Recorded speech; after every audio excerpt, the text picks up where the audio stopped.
Ooh, thank you. It was a Christmas present. This is the cover of Infinity Gauntlet #1 from back in the day. So back in the reason I have this shirt is because I was telling Mom about a shirt that she bought me out of a comic book. So back in the day, you had the like advertisements, the comic book, and you had to put in the form and the check and mail it, and then later you would get the shirt back. And so I had. Hang on, let me grab up. Let me grab Infinity Gauntlet. Where the hell is it? It's way up here. So I had a shirt from a comic book. Does this have the covers in it? I think it does. Yeah. Okay. So on the back, it had. Why am I doing it this way? Just me. On the back, it had. Whoop. This. How sweet is that? Look at that. Not just the heroes, by the way, not like Infinity Gauntlet and Marvel Comics and all that. It was just the art of the heroes. This was on the back. There's a black shirt. So that's pretty baller. Look at that. Wow. And then on the front. Wait, where is on the front? Right here on the front breast, it had Thanos just doing that. I don't think it had the word bubble. I think it was just Thanos doing this. And then on the back, like I said, oh yeah, well, see, yeah, there we go. It had this on the back. On the front, rather. Just right here. And on the back, it had all the heroes coming to get him. And I thought that was the coolest thing ever. And which is why I talked the parents into buying me the shirt, you know.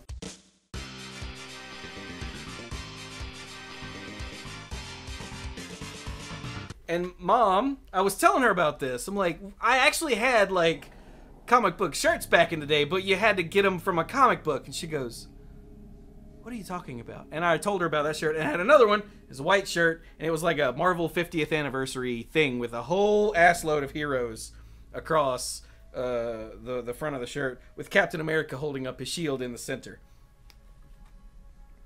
Let's see. Marvel 25th. No.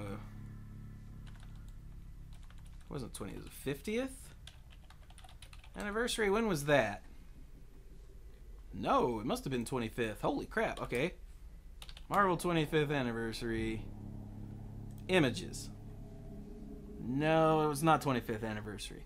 Because that was in the 80s. I'm not saying... I'm doing an image search to hope I could find the image.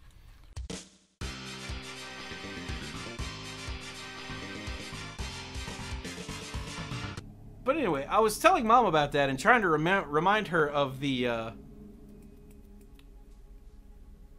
of that. And I was like, yeah, it's a shame I can't find that shirt again, because that would be awesome. And so she looked around various places that sell nerdy shirts and didn't find that, obviously, because that was like 1,000 years ago. But she did find this. And she was like, I got you this instead. And I was like, oh, this wasn't... No, it's a birthday present. Excuse me, not Christmas. Was this the original print? What? No, this is a trade paperback. I do have Infinity Gauntlet 1 through 6 in one of my long boxes, but this is so much more convenient for reading. So when I saw that they'd collected it, I went and bought it. I also have... Now, you want to see something real cool? So in this trade, I can't see what you guys can see. There we go. In this trade, this is the Rebirth of Thanos trade. This is Silver Surfer number 34 through 38, which I also have in individual issues, or at least I have 34. I think I have 34 through 38 and a couple more past that. But this is where Lady Death resurrects Thanos, which eventually led into the Thanos Quest, and then the Infinity Gauntlet. Thanos Quest is a 2-issue miniseries that There's the cover, front cover and back cover of issue number 1. And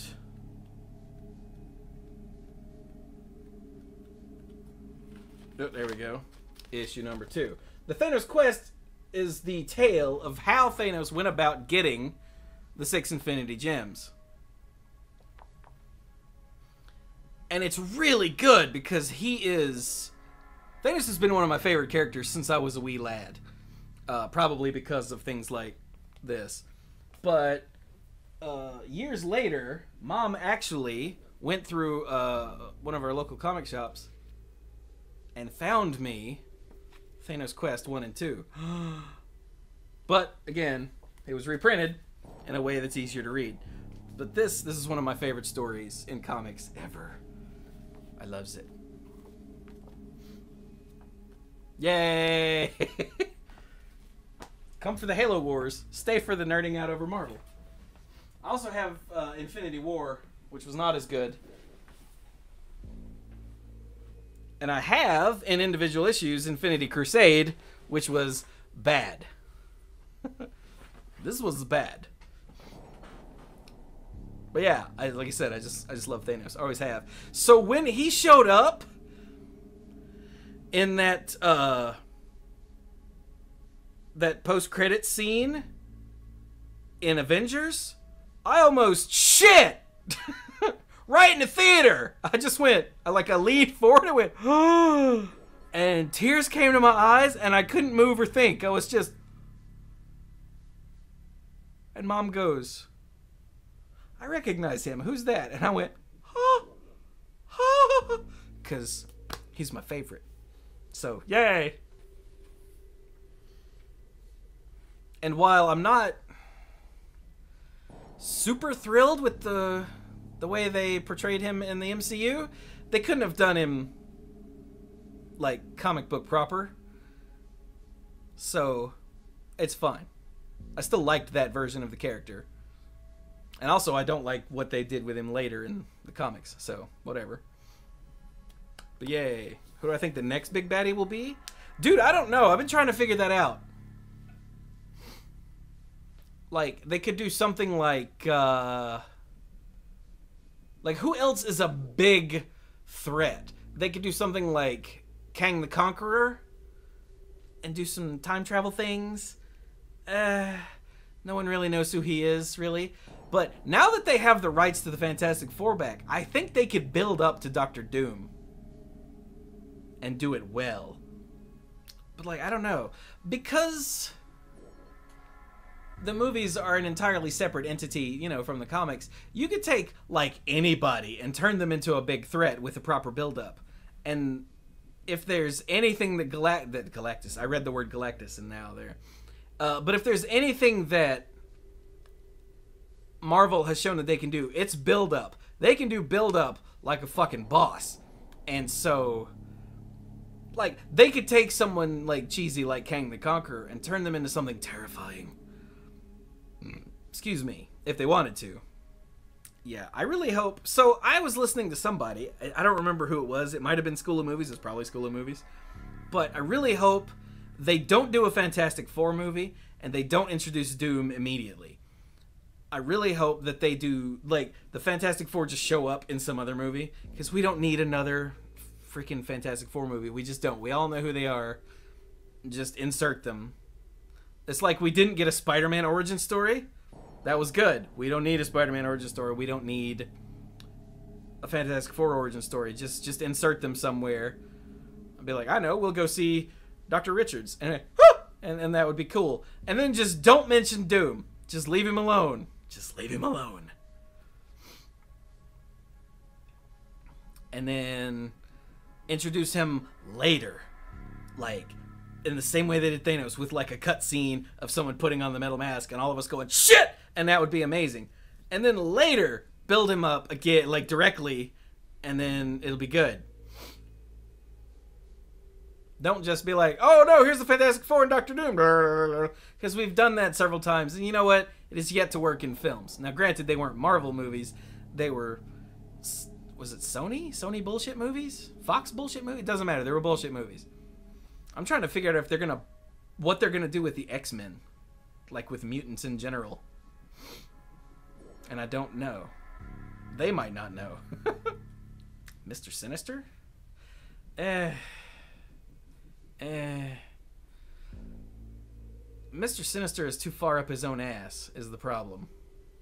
Like, the whole Summers, Bloodline, Mr. Sinister, Apocalypse, Cable, all that shit is just stupid. And just don't do that. AVX? What's AVX? Oh yeah, you asked that earlier. Did I ever read AVX? I don't know what AVX is. Avengers vs. X-Men.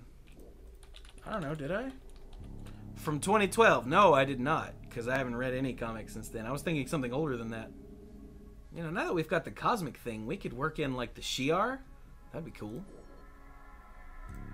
Maybe not cool. Heard a rumor that Dr. Doom might be the villain in Black Panther 2.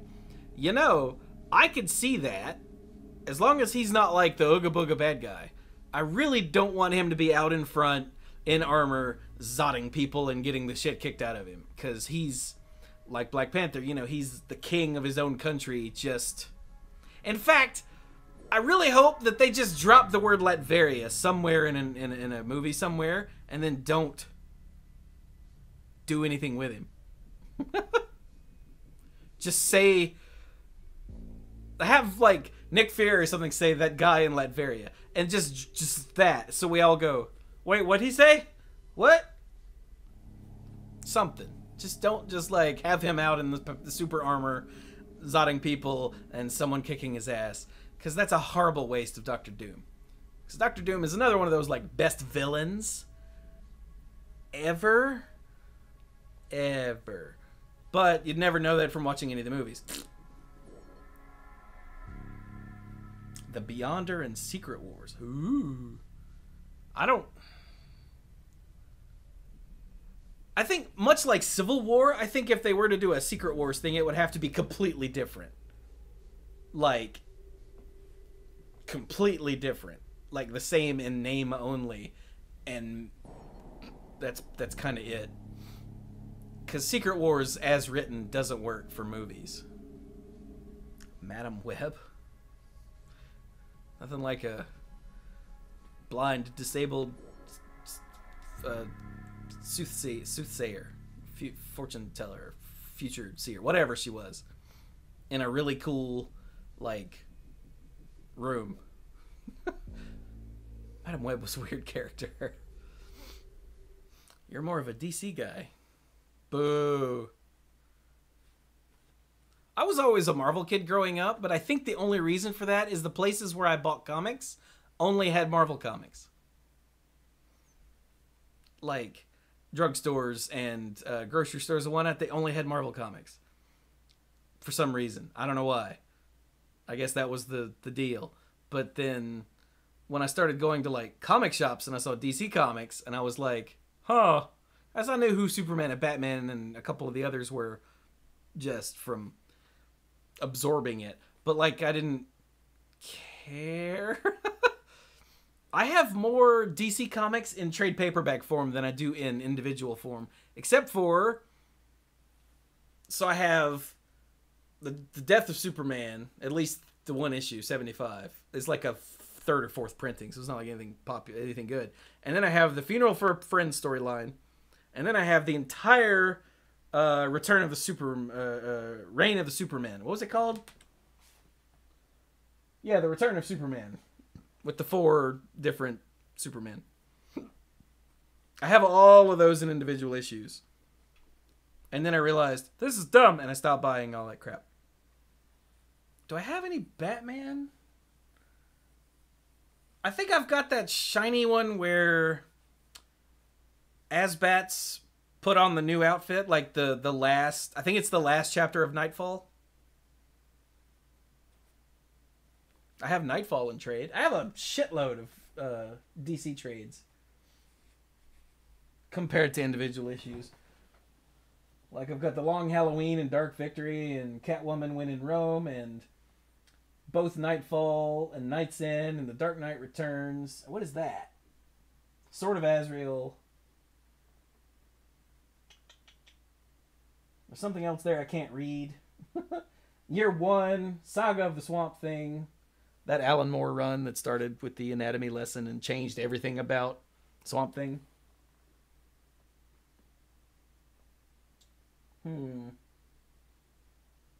What's up there? I've got The Stories of Alan Moore. That's a good one. Death of Superman, Return of Superman, The Man of Steel, Superman for All Seasons, Kingdom Come, Watchmen, Books of Magic. That's all I see that's DC from here, but I've got a lot of other stuff.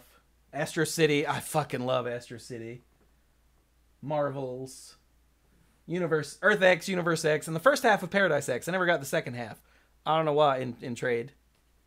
Walking Dead, Squadron Supreme. Sandman. I have several of the J. Michael Straczynski Amazing Spider-Man trades. And by several, I mean, it looks like 8, maybe 9. I've got a bunch of the Jeff Loeb and Tim Sale comics. Spider-Man Blue, Daredevil Yellow, Hulk Gray. They're the ones that did Long Halloween and whatnot, too. Wait, I have 2 Daredevil Legends. What are these? Ah. Whoop, hang on.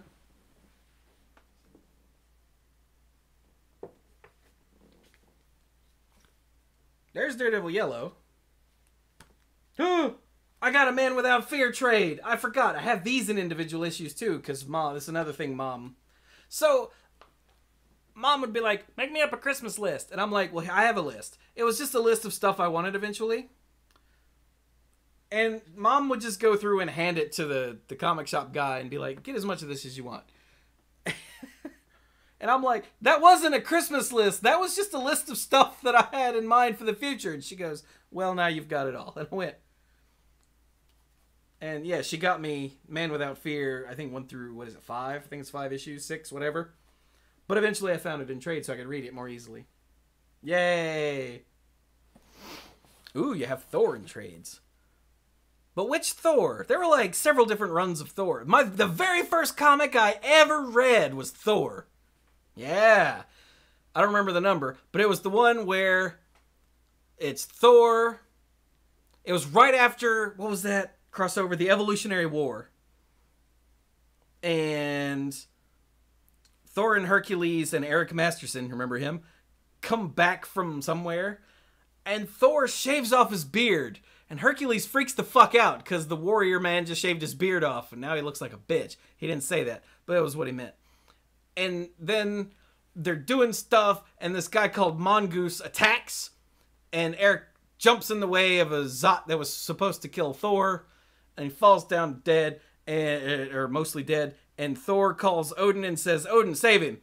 And Odin does that thing where he smashes them together, and so now it's Eric Masterson, but when he takes his walking stick and taps it, he turns into Thor.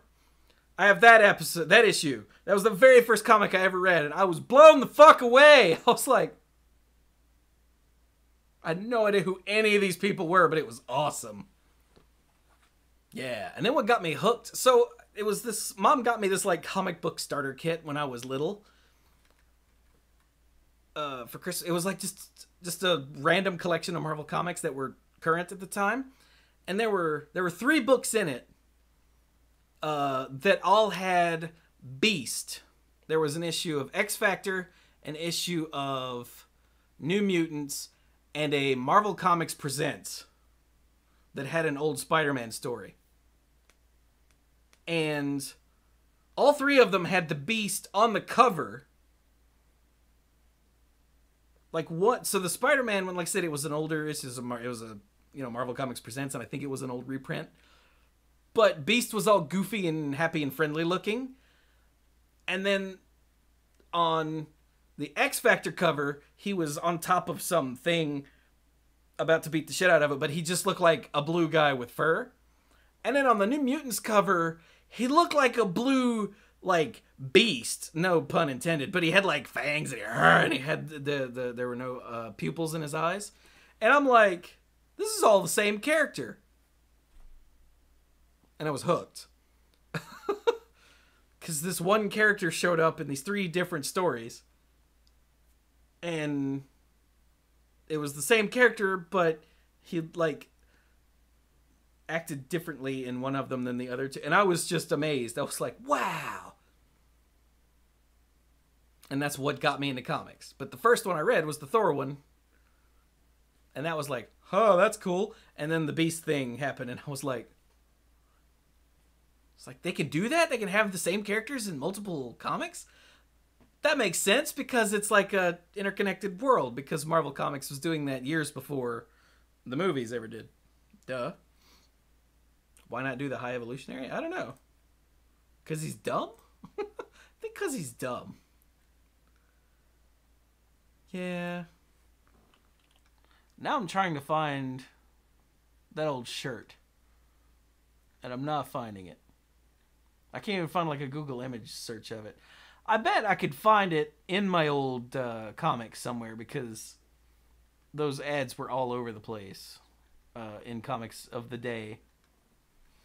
Right, so yeah, I'm gonna go now. So I hope you all have a fabulous evening. Thanks for coming to hang out while I failed and then rambled for a long time about nods. Why did we start that? Oh, because someone said nice shirt. You see what happens? You see what happens?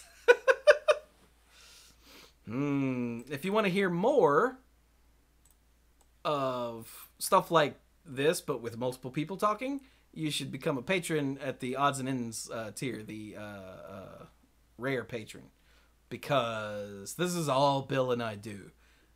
It is just shit like that, just for hours. It's awesome.